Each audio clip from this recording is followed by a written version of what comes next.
सारी की सारी ज़हूर की जितनी अलामात लिखी हुई हैं, ये होगा, ये होगा, ये होगा, ये होगा, ये होगा, इतनी वाज़ेह निशानियां लिखी हुई, इतनी वाज़ेह निशानियां लिखी हुई कि जमादी सानी के निस्फ से बारिशें शुरू होंगी और रजब के निस्फ तक आएंगी। इतनी बारिशें होंगी, इतनी बारिशें होंगी, इतनी बारिशें होंगी कि कब्रों में हड्डियों के ऊपर गोश्त आना शुरू हो जाएगा। वाज़ेह निशानियां। फिर रजब के बाद फिर वो एक ऐसा रमज़ान आएगा कि उस रमज़ान के अंदर वाज़ेह निशानी फरामीने जितनी भी गैबत की किताबें उठा, जितनी गैबत की किताबें उठा कर देखो कि वो रमज़ान ऐसा होगा कि उस रमज़ान में पहले चांद ग्रहण होगा, फिर सूरज ग्रहण होगा।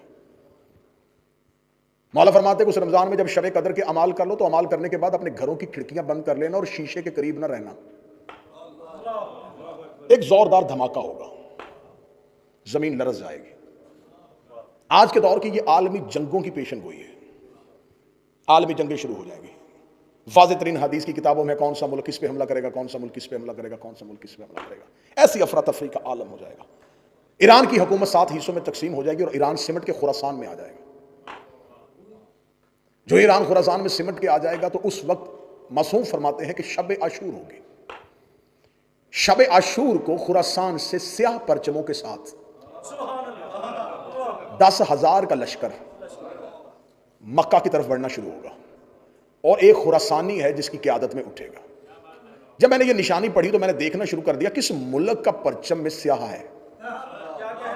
मुझे नीले पीले सबज परचम नजर आए, एक ही नजर आया कि स्याह परचम सिर्फ अब्बास का है। और शब अशूर में अगर स्याह परचमों के साथ उठना है तो ये कोई जलूस आ रहा है जो मक्का की जानिब बढ़ेगा। आशूर की सुबह किताबें कहती हैं कि ये निस्फ शब से लेके अव्वले वक्त तक का टाइम होगा। आशूर का दिन होगा, बरोज जुमा होगा। मक्का की पहाड़ियों से मेरे आका और मौला चलते हुए आएंगे और बैतुल्लाह के साथ टेक लगा के खड़े होंगे और आवाज दे के कहेंगे अना हुज्जतुल्लाह अलल अर्श, मैं जमीन पर अल्लाह की हुज्जत हूं। इंसानियत 3 ग्रोहों में बट जाएगी। पहले वो हैं जो ये कहेंगे कि ये इमाम की आवाज ही नहीं है। दूसरे वो हैं जो ये कहेंगे कि जरूरी अमूर सरंजाम दें और फिर इमाम तक पहुंचे। तीसरे वो हैं कि जो ही इमाम की आवाज आएगी अना हुज्जतुल्लाह अलल अर्श, वो लब्बैक कह के उठेंगे। पहला घर में होगा, दूसरा मक्के में होगा।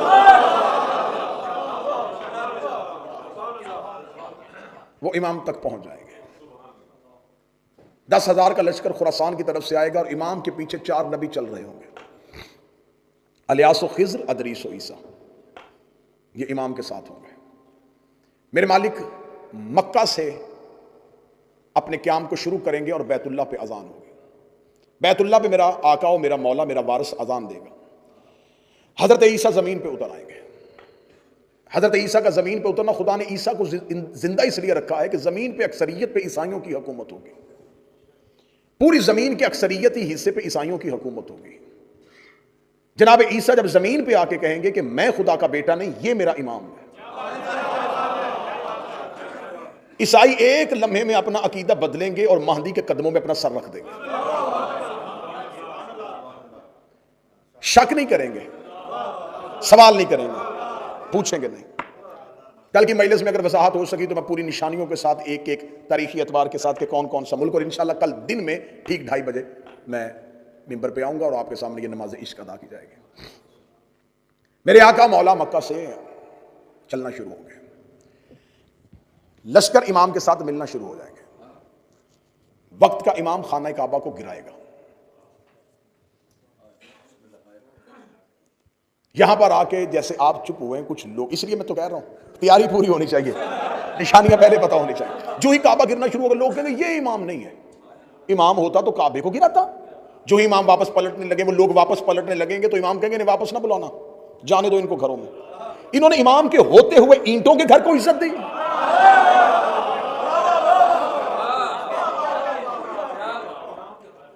इमाम के होते ईंटों के घर को इज्जत दी। फिर इमाम जो बच जाएंगे, जिनको यकीन होगा, इमाम उनको कहेंगे ये अपनी बुनियादों पे नहीं है। जहां हजरत इब्राहिम ने उठाया था वहां है ही नहीं। जाओ जाके तरीके उठा के देखो, 7 मरतबा तो काबा तमीर किया गया है। ये काबे की तवाफ का रकबा ही नहीं है। मौला अमीर अल मोमिनीन ने कहा था जब रुकन का मकाम इब्राहिम पर रखने लगे थे, अली ने फरमाया ये मकाम नहीं है इब्राहिम का। अब ये जाके किताबों से पढ़ना कि कब कब आखिरी बार काबा जो है उसको कब तामीर किया गया था। इमाम काबे को उसकी बुनियादों पे रखेंगे जहां पे इब्राहिम ने रखी थी।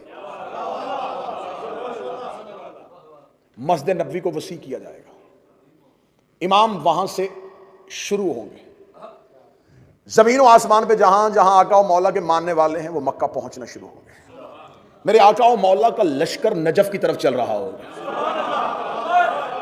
क्योंकि मेरे मौला का दारुल हुकूमत कूफा होगा, और उस दौर का कूफा जो आज है वो नहीं होगा। ये नजफ और करबला ये कूफा के अंदर ही होगा। मेरे मौला चल रहे होंगे और वादिये बैदा पे जाके घुमसान का रन पड़ेगा। सामने से इब्लीस अपने पूरे लश्कर के साथ महदी का रास्ता रोकेगा।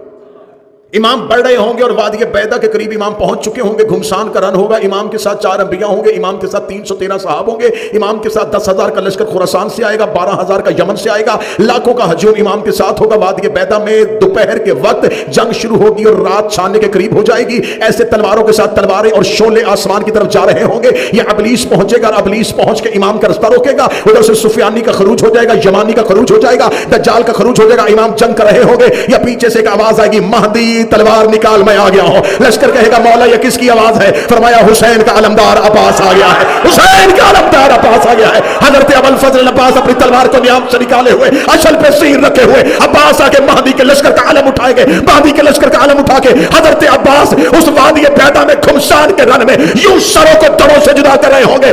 या इब्लीस महदी के घोड़े के सामने खड़ा होगा, या मशरक की जानब से निदा आएगी, महदी घबराना ना, मैं भी आ गया हूं।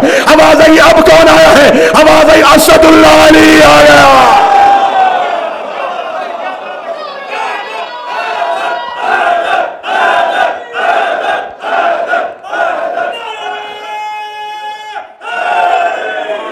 करबला से एक लश्कर लेके हुसैन उठेगा, 72 तलवारों को अलम किए हुए, हजारों का लश्कर करीम करबला के पीछे। अब मैं यहां तक आखिरी जुमला कहूंगा, यही आज का फज़ाइल रुकने लगा। हर मजलूम अपने जालिम से बदला लेगा, हर मकतूल अपने कातिल से बदला लेगा। मेरा आका, मेरा मौला, मेरा साहिबुल असल सबसे पहली बैयत जबरील आके मेरे मौला के हाथ पे करेगा। कल का दिन यहां पर हूं, जितने हवाले लेना चाहना ले लेना, लेकिन शक ना करना तुम्हें हुसैन का वास्ता। जिब्राइल ने आदम से लेके 11वें तक किसी के हाथ में बैयत नहीं की। ये शागिर्द है अली का, बैयत नहीं की है। ये बैयत सिर्फ महदी के हाथ में करे।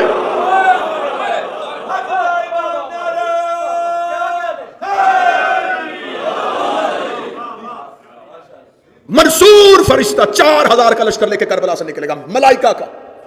ये 4000 वो मलाइका हैं जो 10 मुहर्रम नुसरत हुसैन के लिए जमीन पे उतरे थे।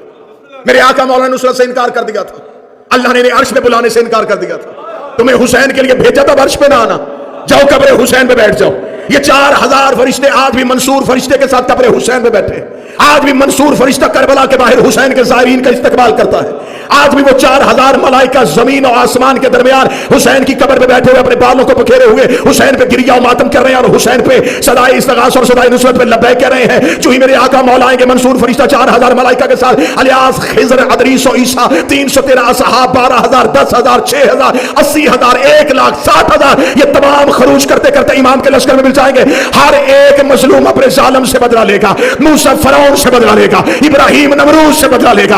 हर मकतूल अपने कातिल को कब्र से निकालेगा। जैसे उसने उसे मारा था वैसे वो उसे मारेगा। लो तुम्हारे यकीन के लिए कुरान सर पे रख लेता हूं, इब्लीस के पोस्ट पे आके मेरा मौला अली नेज़ा मारेगा। अब मुझ में सवाल करो कि हक बनता था अली का कि इब्ने मुलजम को कत्ल करता, उसने इब्लीस को क्यों मारा? इसलिए कि इब्लीस अल्लाह का दुश्मन है और अली यदुल्लाह।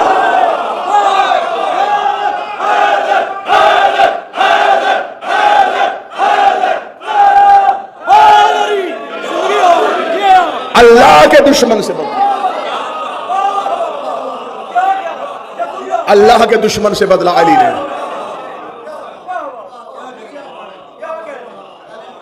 जमीन अदलो इंसाफ से भर जाएगी। इराक से, हादीस कहती है, इराक से अगर कोई औरत जेवर से भरी हुई शाम की तरफ पैदल सफर करे, उसे कोई नहीं देखेगा।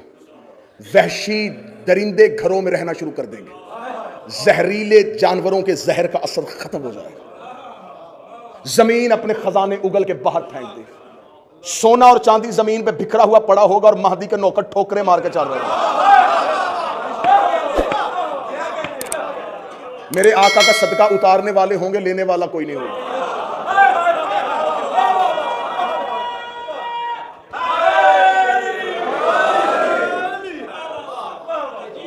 चारों तरफ जमीन पे सब्जा ही सब्जा होगा। बस यहीं से कल गुफ्तगू चलेगी।